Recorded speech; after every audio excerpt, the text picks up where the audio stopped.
In 1906, President Teddy Roosevelt created the nation's first national monument designation. The purpose of this designation was to preserve for all Americans significant pieces of the country's history, ecology, geology, and beauty. All national monuments are designated by U.S. presidents and are chosen as their personal memorials of those most special parts of this great country. Memorials that they see a need to protect over all others. Some are big, some are small. Some garner large budgets and staff. Others, next to none. All were chosen by presidents who considered them the most important places to protect over all other places in the country. America's national monuments tell the story of the nation's past and present glory.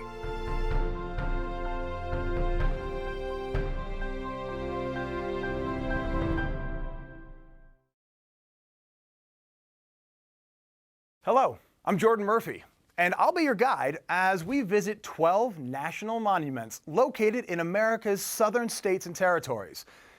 In this program, I'll show you the ruins of prehistoric cities rivaling any in the ancient world. They were built by Native American cultures living here in the South. It's a largely unknown story, and it's a story you can learn by traveling to the region's 3 national monuments devoted to prehistory.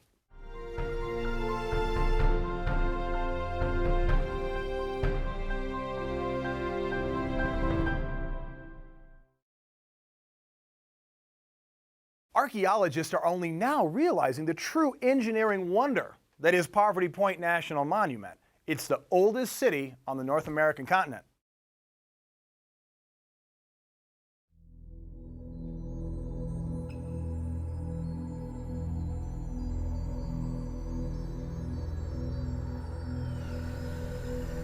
Springtime comes to the lower Mississippi River Valley, the Mississippi Delta Flatlands. A chorus of birds heralds a new beginning. Ephemeral spring wildflowers are in full bloom below the emerging tree canopy. Purple violets, miniature forests like May apples, stately trilliums, the curious jack-in-the-pulpits, and fields of phlox. At this time of the year, there are 100 shades of green, not the uniformity of summer's full foliage. A battered Luna moth slowly dies after mating. At this place in present-day Louisiana once stood the oldest city in North America. Established in 1988 by President Ronald Reagan, this site is now called Poverty Point National Monument. Although part of the National Monument System, it is administered by the state of Louisiana. Within the monument are the remains of the only city the world has ever seen built by a hunter-gatherer culture. At the center of the city was the Great Bird Mound. A staircase leads to the top. From this vantage point, one can see the many trees and shrubs that are in full bloom. On all sides, smaller earthen mounds are visible. To the west are 6 semicircular concentric terraces. On the terraces were the homes of this once magnificent city. Homes that might have looked like this. How many? I think once you try to evenly do some spatial patterning out there, you're probably looking at 500 to 600 homes that would very easily fall in here, with a population maybe 1,000 to 2,000 at its highest point. On the grounds of the monument is a visitor center containing some of the artworks of this mysterious culture, whose people were living at the time Stonehenge was reaching its completion. Here there are many objects of art and decoration that reveal a remarkable artistic sensibility. Who were these people who were able to do what no other hunter-gatherer culture has ever been able to do? Build a city that lasted for over 500 years. This is the mystery and wonder of Poverty Point National Monument.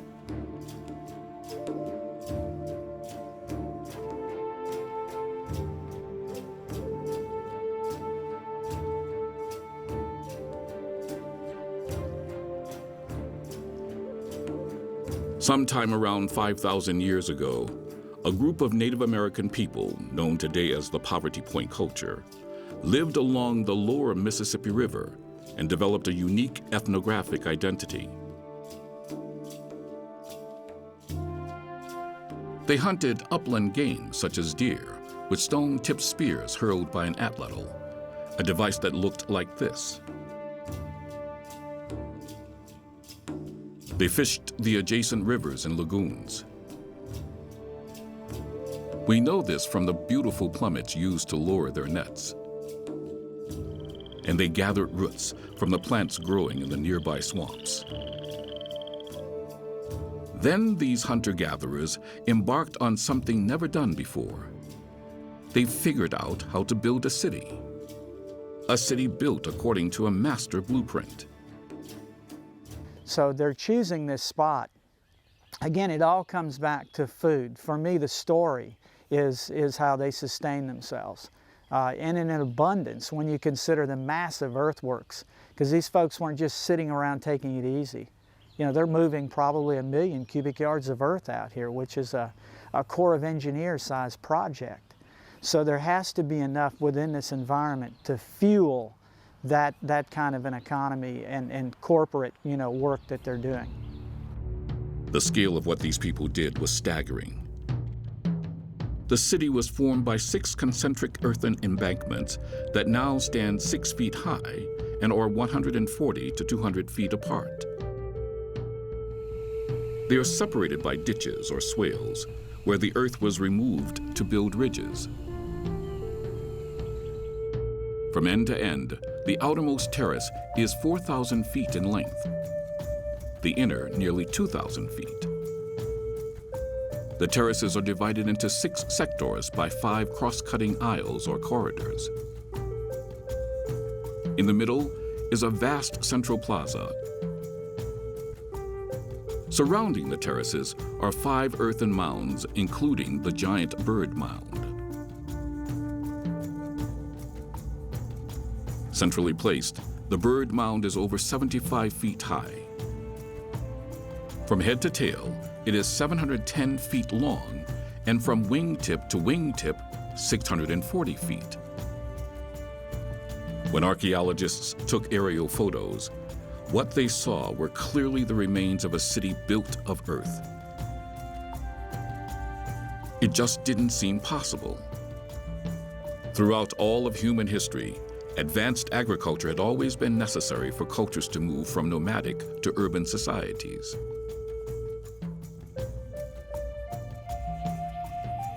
Diana Greenlee has been studying Poverty Point. When archaeologists first came here and started doing some excavations, and they discovered how large it is and just how amazing it is, they initially assumed that it had to be farmers, because in their experience they had not come across hunter-gatherers who could do or who did this sort of thing. And it wasn't until they actually started looking at the subsistence remains that it became clear that these were not farmers. It's just really amazing that a group of hunter-gatherers could construct all of this in a relatively short period of time. And it has really challenged anthropologists' assumptions about hunter-gatherer society and what they can accomplish.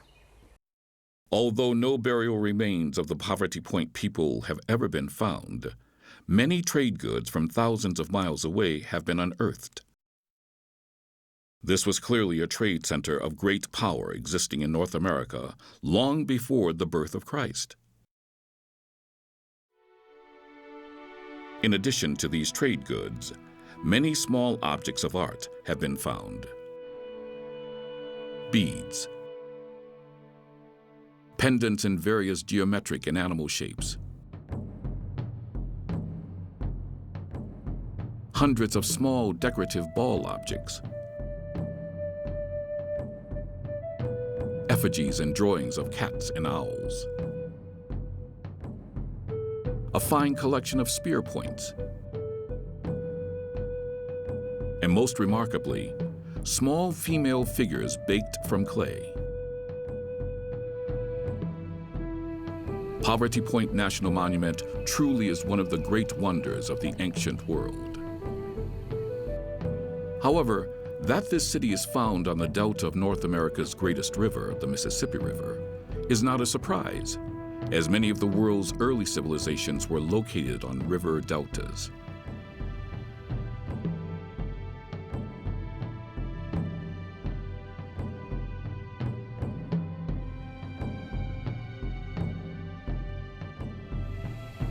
Poverty Point National Monument is situated in a large geological system called a coastal plain. A coastal plain is defined as a low relief region of largely undisturbed sedimentary strata that dip gently in the seaward direction. Such areas generally have well-developed drainage systems.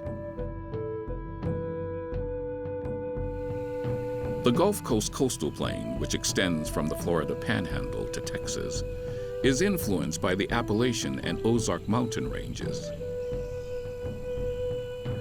At the time of the Poverty Point people, this coastal plain was dominated by prairie grasses, but were in time replaced by the hard and softwood forests seen here today. A unique feature of the coastal plain is the Mississippi River embayment.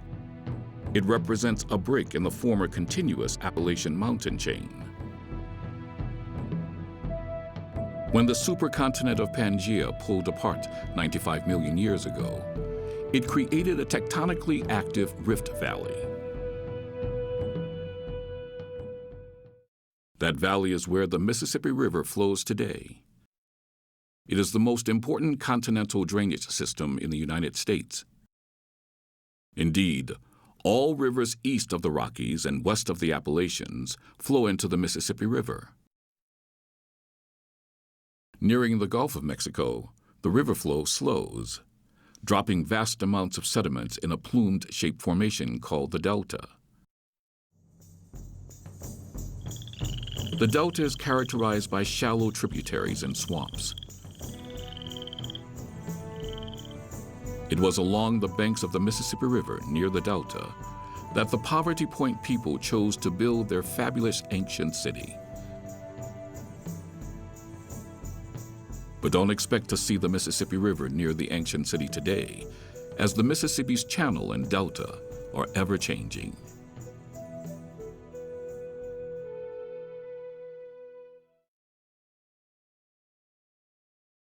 Caves have always been sacred places for ancient cultures. The one here at Russell Cave National Monument in northern Alabama is no exception. Here, there's a record of over 8,000 years of continuous occupation.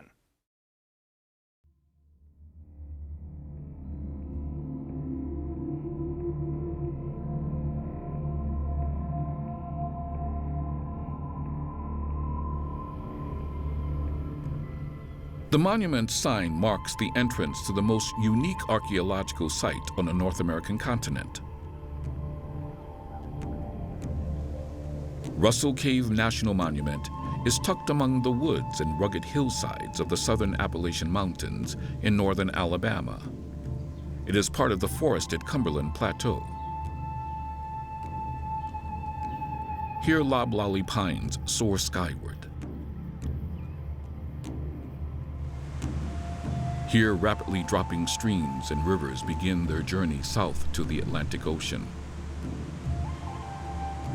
Here, the uplifted ancient rock strata are carved by those waters into canyons, waterfalls, and caves. Immediately upon entering the monument, one encounters Dry Creek, a seasonal stream that in the spring courses with rushing meltwater from the higher mountain peaks to the north. But now, in the fall, it is dry except for the occasional quiet pond. All along its banks, evidence of those torrents of rushing water are revealed by exposed tree roots gripping the shoreline. Dry Creek is a signpost, a roadway for over 9,000 years of Native American inhabitants of the region. A roadway home. The creek leads through the forest to massive rock bluffs. Home is near. Then a giant sinkhole. Below, chickadees flitter about. Only a few hundred more yards.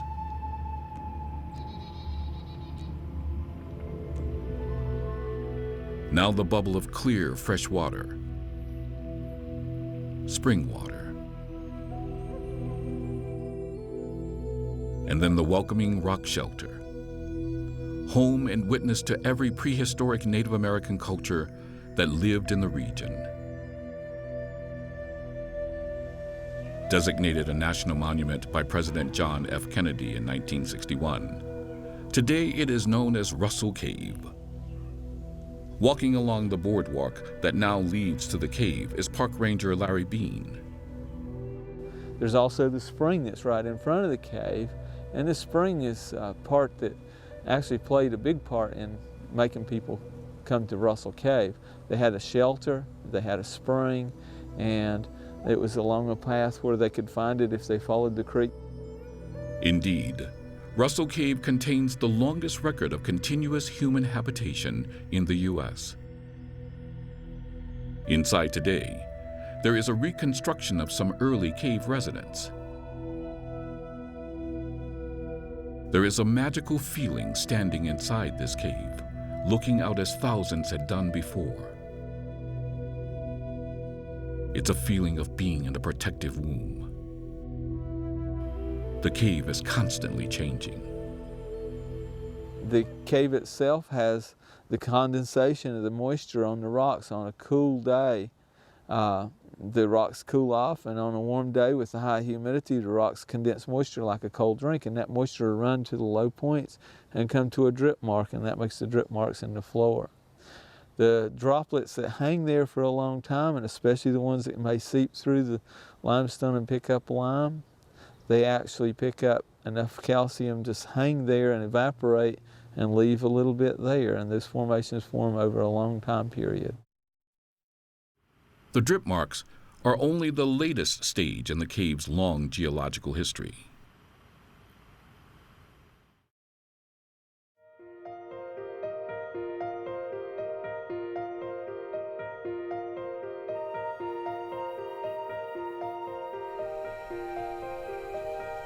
Russell Cave is carved out of cliff-forming rock of the Mississippian age. 350 million years ago, the area was covered by ocean. As sediments settled to the bottom, they eventually consolidated into rock. Then, as the continents collided, mountain building began. And as this area was uplifted, the southern Appalachians actually in this area was uplifted fairly flatly, and then after the collision with Africa, there was a lot of overthrust belts to the east, and Sand Mountain and Lookout Mountain, both of them on the other side of the Tennessee River, are really flat-lying plateaus that are part of the Cumberland Plateau. The area in the higher part of the southern Appalachians was actually uplifted and crumpled and pushed up into more mountainous areas. In time, the solid limestone developed cracks, and water found its way into those cracks. The water slowly dissolved and eroded away the rock, forming caverns. The erosion process here at Russell Cave was greatly accelerated when the last ice sheet retreated, sending huge amounts of meltwater rushing down Dry Creek into the labyrinth of caverns.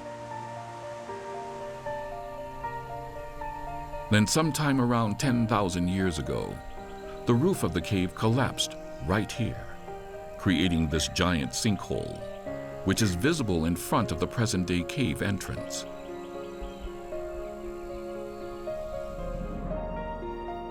This event revealed the current entrance to Russell Cave. From then on, a continuous stream of sediments buried the remains of thousands of years of human occupation. Russell Cave's depth, the sediment brought in by Dry Creek brought in enough sediment to make layer after layer story of Russell Cave. And the archaeological record from the Smithsonian excavation is 43 feet. 43 feet, the height of a 4-story building preserving over 9,000 years of human history.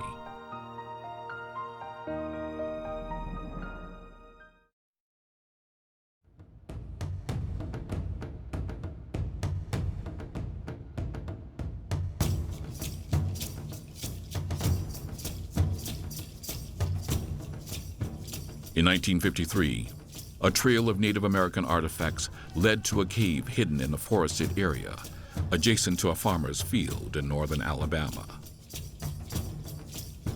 What archaeologists from the Smithsonian Institute found in the cave was a treasure trove of artifacts dating back some 8,000 years.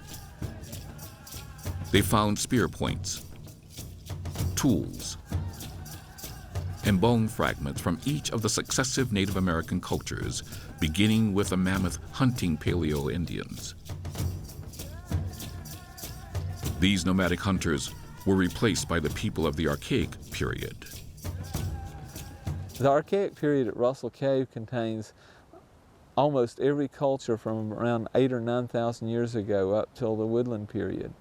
And those people left in here some of the earliest bonefish hooks in the southeast, some of the earliest weaving textile impressions in the cave floor. It's actually a woven mat or basket that was impressed into the cave floor. Several pieces of that was excavated.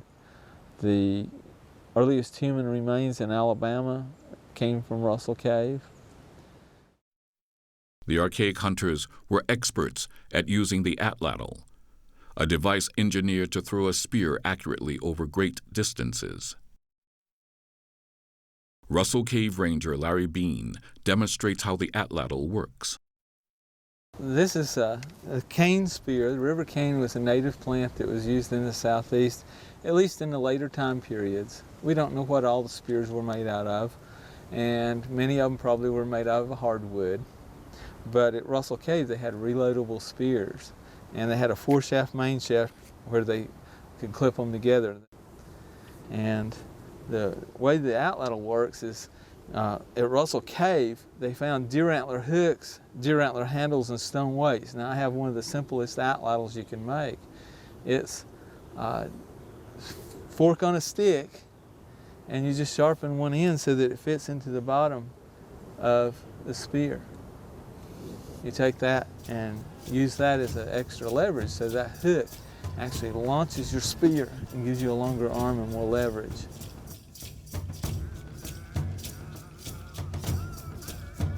About 2,000 years ago, agriculture, particularly the growing of corn, made its way into the southeastern United States. From this practice, a new culture developed. It was called the woodland culture.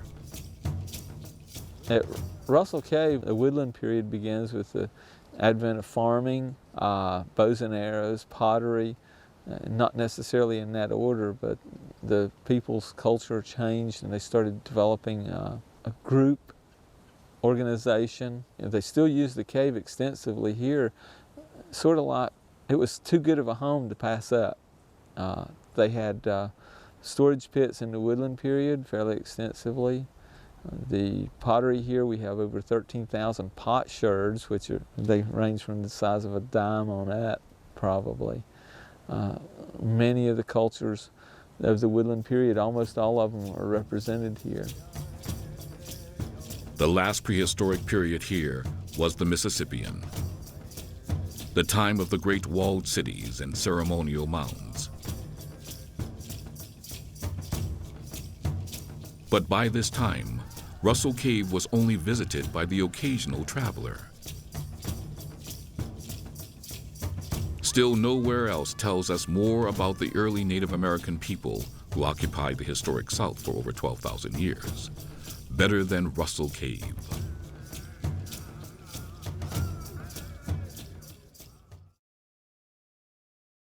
The doorway behind me leads to a ceremonial room that was once part of a great Mississippian city located in Georgia's Okmulgee National Monument. The city was part of a network of spectacular pre-Columbian cities that spanned the entire eastern half of the United States.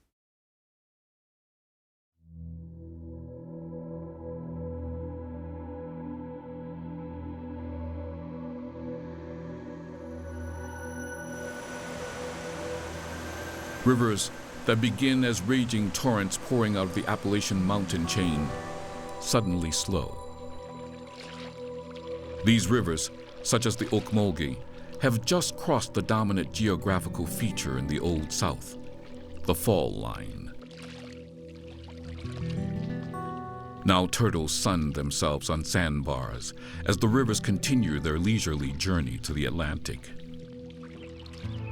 After an evening storm, Walnut Creek, swollen with the red clay that Georgia is known for, empties into the Okmulgee.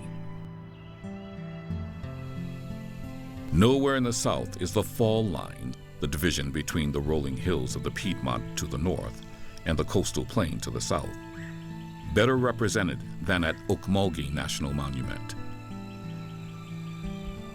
Here is one place where the last vestiges of the hardwood forests to the north and the beginning of the famous southern swamps can be found in one place. It is where the semi-tropics begin. Here, every little nook is a new microenvironment. The edge of a pond, the bark of a tree, a fallen log. Here at Okmulgee National Monument, a newly constructed boardwalk carries the visitor across one edge of the emerging swamp. Okmulgee was designated a monument in 1936 by President Franklin Delano Roosevelt. Okmulgee is more than just a wonderful ecotone. An imposing mound towers over the swamp's bottomlands. It's called the Great Temple Mound.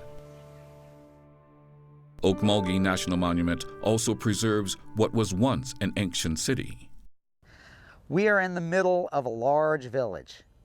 Back then, I think it would have easily been judged to be a city, 2,000 to 3,000 people living in this immediate vicinity.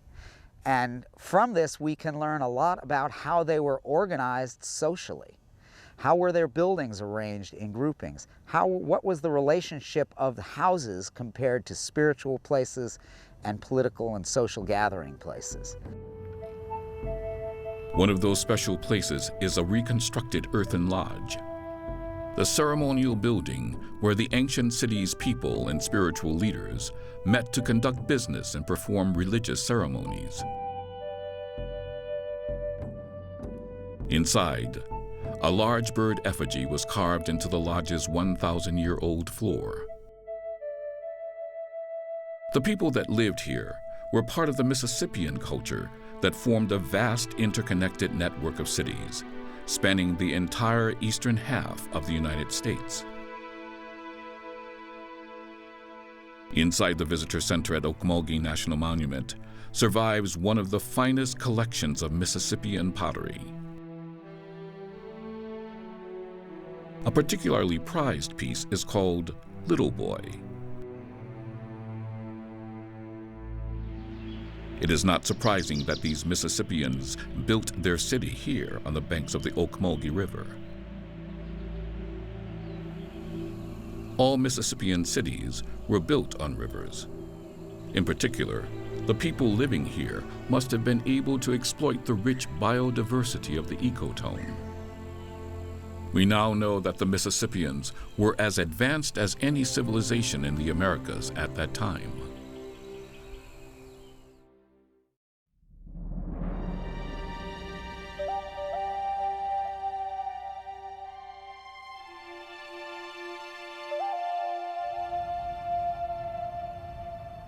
Around 700 AD, a remarkable transformation took place in the eastern half of the United States.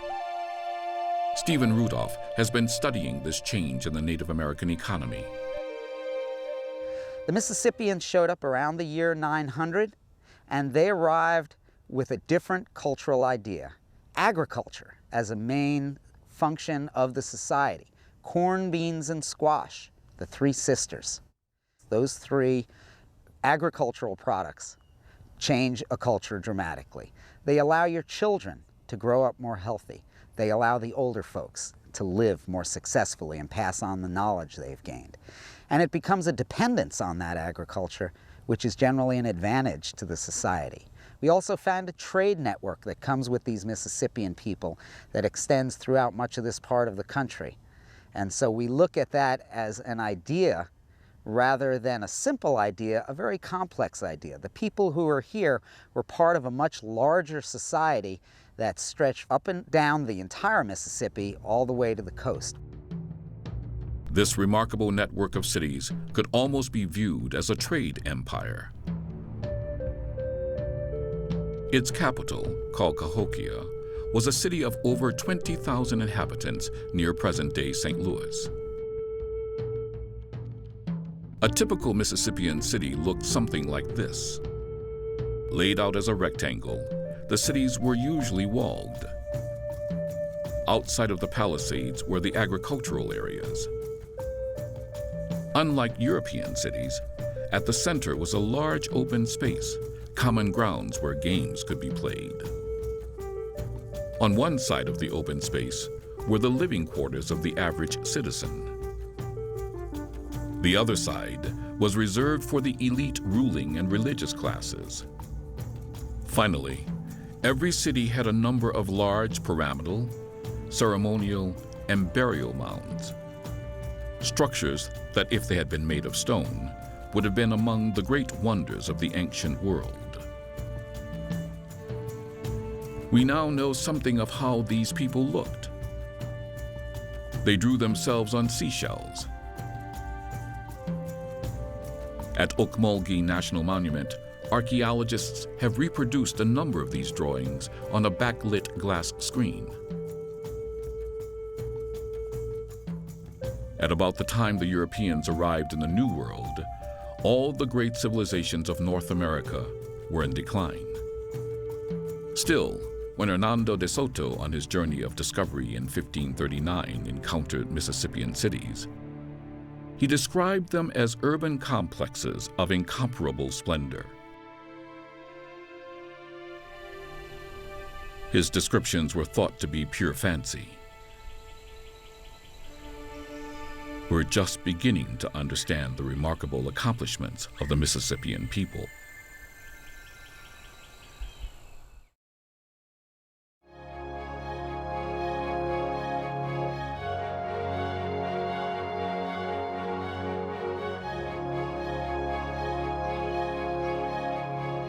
Two of the geological provinces of America's Old South are represented at Ocmulgee National Monument. What we're here on is the edge of the Piedmont. This is actually the toes of the foothills of the Blue Ridge Mountains. Piedmont is foot mountains in French, and it's actually the toes. Here's where it ends and the coastal floodplains begin. And in ancient times, this was the edge of the ocean. All of the South's topography and climates are influenced by the Appalachian mountain chain. 300 million years ago, the birth of the Appalachians took place as a result of the continental collisions that resulted in the formation of the supercontinent, Pangaea. Today, the Appalachians are a highly eroded old mountain system. At its core are the Blue Ridge Mountains. Here, thrusting into a smoky blue sky, are the Appalachians' highest peaks. Peaks composed of sea sediments from the Paleozoic era. Driving south and dropping lower, one encounters the Piedmont geological region, characterized by rolling hills composed of metamorphic sea sediments and igneous rocks rich in feldspars. Feldspars, when weathered, produce the famous red soils that are particularly prevalent in central Georgia near Ocmulgee National Monument. Then the Piedmont drops off into three large coastal plains: the northern coastal plain, the southern coastal plain, and the Gulf coastal plain. Walking across this remarkable fall line, the boundary between the Piedmont and the southern coastal plain, one experiences what makes Ocmulgee National Monument such a special place. A pivotal point of geology, ecology, and ancient history.